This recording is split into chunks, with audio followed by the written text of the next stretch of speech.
Hi hello നമസ്കാരം. P3 അക്കാദമിയുടെ പുതിയൊരു ക്ലാസ്സിലേക്ക് ഏവർക്കും സ്വാഗതം. നമ്മളിന്ന് വന്നിട്ടുള്ളത് മോക്ക് ടെസ്റ്റുമായിട്ടാണ്.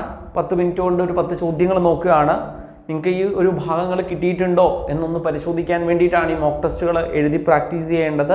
മോക്ക് ടെസ്റ്റുകൾ എഴുതുന്നത് നിങ്ങളുടെ സമയം വെറുതെ കളയുന്നൊരു പരിപാടിയേ അല്ല. നിങ്ങൾക്ക് എത്രണ്ണം കിട്ടും, ഏതൊക്കെ നിങ്ങൾക്ക് കിട്ടിയിട്ടുണ്ട്, ഏതൊക്കെ മേഖലയിൽ നിന്നാണ് തെറ്റുകൾ വരുന്നത്, നമ്മൾ പഠിച്ചത് ക്വസ്റ്റ്യനിലേക്ക് വരുമ്പോൾ അപ്ലൈ ചെയ്യാൻ കഴിയുന്നുണ്ടോ എന്നൊക്കെ ഒന്ന് സ്വയം വിലയിരുത്താനുള്ള ഒന്നുകൂടി ഒന്ന് മറിച്ച് നോക്കാനുള്ള ഒരു അവസരമാണ് എന്തെന്ന് പറയുന്നത് മോക്ക് ടെസ്റ്റ് എന്ന് പറയുന്നത്.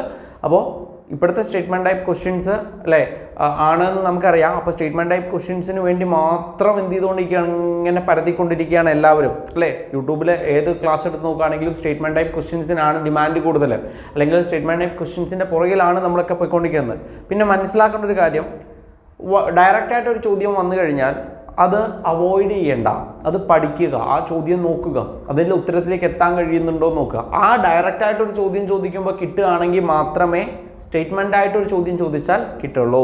അപ്പോൾ ഡയറക്റ്റ് ആയിട്ടുള്ള ചോദ്യങ്ങൾ ഇപ്പോൾ എപ്പോഴും അങ്ങനെയാണ്, ബേസ് ആയിട്ടുള്ള കാര്യങ്ങളൊക്കെ ഒഴിവാക്കിയിട്ട് വലിയ വലിയ കാര്യങ്ങൾ പഠിച്ചു വയ്ക്കും. PSC വളരെ ബേസ് ആയിട്ടുള്ള ചോദ്യങ്ങൾ ചോദിച്ച് നമുക്ക് അവിടെ നെഗറ്റീവ് മാർക്ക് വരുത്തി നമ്മൾ ഏറ്റവും പുറകിലേക്ക് പോകാനുള്ളൊരു സാധ്യതയുണ്ട്. അപ്പോൾ ഡയറക്റ്റ് ചോദ്യങ്ങളായിക്കോട്ടെ സ്റ്റേറ്റ്മെൻ്റ് ടൈപ്പ് ചോദ്യങ്ങളായിക്കോട്ടെ രണ്ടും നമ്മുടെ പരീക്ഷയ്ക്ക് വരും. ഡയറക്റ്റ് ചോദ്യങ്ങളെ ഒഴിവാക്കേണ്ട കാര്യമേ ഇല്ല. ഡയറക്റ്റ് ചോദ്യങ്ങൾ തീർച്ചയായിട്ടും നമ്മൾ നന്നായിട്ട് ശ്രദ്ധിക്കേണ്ട കാര്യമാണ്. നമ്മൾ ഇതിനകത്ത് ഡയറക്റ്റ് ചോദ്യങ്ങളും ഇൻക്ലൂഡ് ചെയ്തിട്ടുണ്ട്. കാരണം ഈ ഡയറക്റ്റ് ചോദ്യത്തിനെ തന്നെയാണ് പ്രസ്താവനയാക്കി തരുന്നത്. അവിടെ കണ്ടന്റ് ഒന്നും മാറുന്നില്ല, ആ ചോദിച്ച രീതി മാറുന്നു എന്നേ ഉള്ളൂ. ഡയറക്റ്റ് ചോദ്യത്തിലേക്കുള്ള ഉത്തരത്തിലേക്ക് നിങ്ങൾക്ക് എത്താനായില്ലെങ്കിൽ സ്റ്റേറ്റ്മെൻറ്റ് ചോദ്യം കാണാതെ പഠിച്ചിട്ട് കാര്യമില്ലല്ലോ. അപ്പോൾ ഡയറക്റ്റ് ചോദ്യങ്ങൾ വളരെ ശ്രദ്ധയോടുകൂടി തന്നെ പഠിച്ചു വയ്ക്കുക. ആ പഠിച്ച ആ ബേസോട് കൂടിയേ നമുക്ക് എന്തിനെ സമീപിക്കാൻ കഴിയുള്ളൂ, സ്റ്റേറ്റ്മെൻറ്റ് ടൈപ്പിനെ സമീപിക്കാൻ കഴിയുള്ളൂ. ഒന്നാമത്തെ ചോദ്യത്തിലേക്ക് വരാം. ഇത് പ്രസ്താവന തന്നെയുള്ള ചോദ്യമാണ്. ചുവടെ തന്നിരിക്കുന്നവയിൽ ശരിയായ പ്രസ്താവനകൾ ഏതെല്ലാം? പ്രഥമ മലബാർ ജില്ലാ കോൺഗ്രസ് സമ്മേളനം നടന്നത് 1916 പാലക്കാട്ടാണ്. പ്രഥമ മലബാർ ജില്ലാ കോൺഗ്രസ് സമ്മേളനത്തിൽ അധ്യക്ഷത ആനി ബസന്റ് ആണ്. മൂന്നാമത്തേത് അഞ്ചാമത്തെയും അവസാനത്തേതുമായ മലബാർ ജില്ലാ കോൺഗ്രസ് സമ്മേളനം നടന്നത് 1921 കോഴിക്കോട്ടായിരുന്നു എന്നാണ് പറയുന്നത്. നാലാമത്തേത് അഞ്ചാം മലബാർ ജില്ലാ സമ്മേളനത്തിൽ അധ്യക്ഷം വഹിച്ചത് KP രാമൻ മേനോനായിരുന്നു. അപ്പോൾ ഇതിൽ ഏതൊക്കെയാണ് ശരിയായ പ്രസ്താവന എന്നാണ് ചോദ്യം. രണ്ടാമത്തെ ചോദ്യം, സോജില ചുരം ബന്ധിപ്പിക്കുന്നത്. മാച്ച് ദ ഫോളോയിങ് ആയിട്ട് ചോദിച്ചൂടെ? ഇത് കറക്റ്റായിട്ട് ഉത്തരം അറിഞ്ഞവർക്കല്ലേ മാച്ച് ദ ഫോളോയിങ്ങിലേക്ക് എത്താൻ പറ്റുള്ളൂ. സോജില ചുരം ബന്ധിപ്പിക്കുന്നത് ഓപ്ഷൻ കാണാതെ തന്നെ പറയാൻ കഴിയുമല്ലോ അല്ലേ? യെസ്. മൂന്നാമത്തെ ചോദ്യം, ലോക്സഭ, സംസ്ഥാന നിയമസഭകൾ എന്നിവിടങ്ങളിൽ ആംഗ്ലോ ഇന്ത്യൻ സമുദായ അംഗങ്ങളെ നാമനിർദ്ദേശം ചെയ്തിരുന്നത് അവസാനിപ്പിച്ച ഭരണഘടനാ ഭേദഗതി ഏത്? 104 ഭരണഘടനാ ഭേദഗതി, 103 ഭരണഘടനാ ഭേദഗതി, 102 ഭരണഘടനാ ഭേദഗതി, 100 ഭരണഘടനാ ഭേദഗതി. നാലാമത്തെ ചോദ്യം, കിഴക്കൻ തീരസമുദ്രവുമായി ബന്ധപ്പെട്ട തെറ്റായ പ്രസ്താവന ഏത്? ബംഗാൾ ഉൾക്കടലിനും പൂർവ്വഘട്ടത്തിനും ഇടയിൽ സ്ഥിതി ചെയ്യുന്നു. സുന്ദരവന പ്രദേശം മുതൽ കന്യാകുമാരി വരെ സ്ഥിതി ചെയ്യുന്നു. ഡെൽറ്റ രൂപവൽക്കരണം നടക്കുന്നു. പടിഞ്ഞാറൻ തീരസമതലത്തിൻ്റെ അപേക്ഷിച്ച് കിഴക്കൻ തീരസമതലത്തിന് വീതി കുറവാണ്. അഞ്ചാമത്തെ ചോദ്യം, രാജ്യത്തെ ഏറ്റവും വലിയ കടൽപാലമായ മുംബൈ ട്രാൻസ് ഹാർബർ ലിങ്ക് അറിയപ്പെടുന്ന പേരെന്ത്? ഗാന്ധി സേതു, നെഹ്റു സേതു, അടൽ സേതു, ജെയ്റ്റ്ലി സേതു. ആറാമത്തെ ചോദ്യം, 2023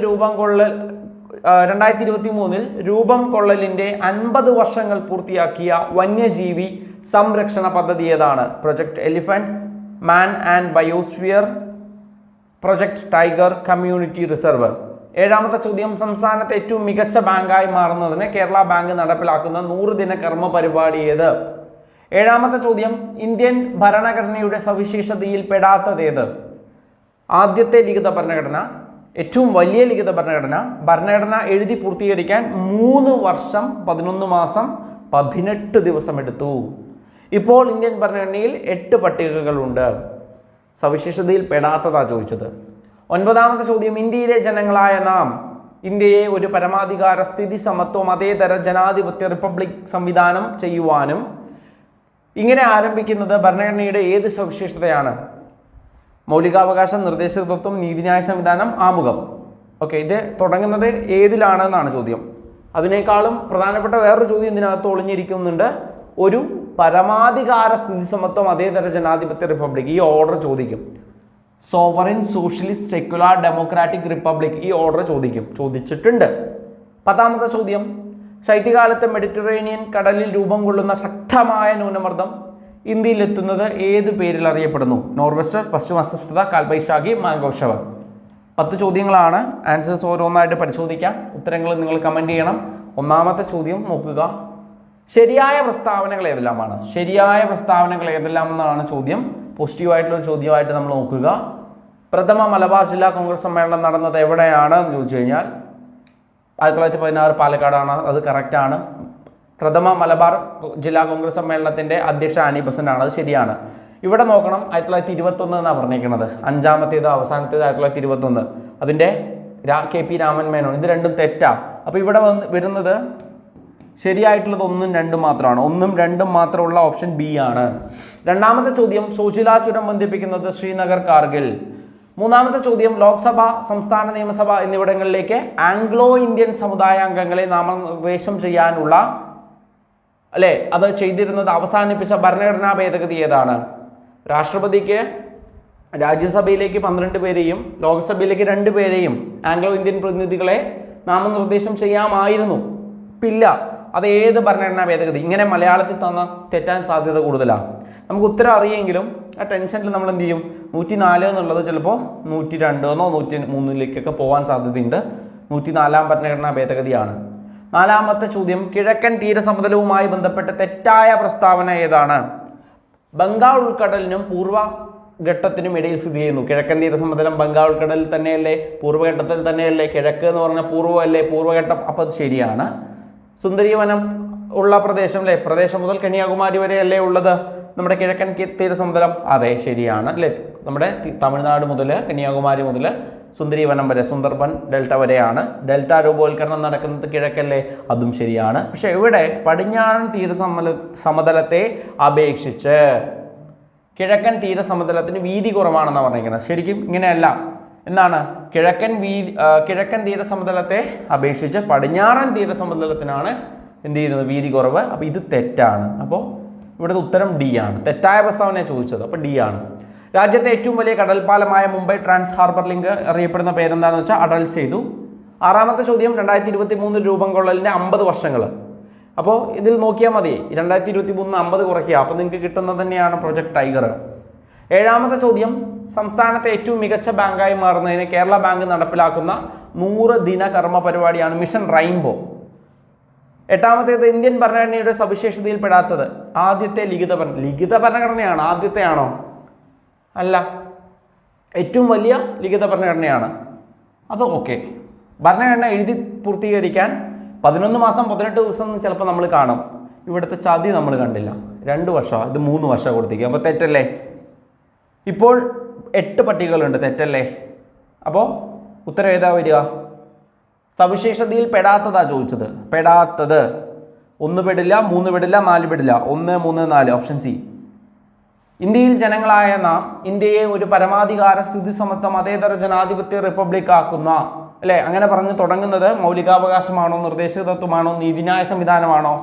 ആമുഖമാണ്. ആമുഖം ആരംഭിക്കുന്നത് ഭാരതത്തിലെ ജനങ്ങളായ നാം, ഇന്ത്യയിലെ ജനങ്ങളായ നാം, we the people of India എന്ന് തുടങ്ങുന്നത് ആമുഖം.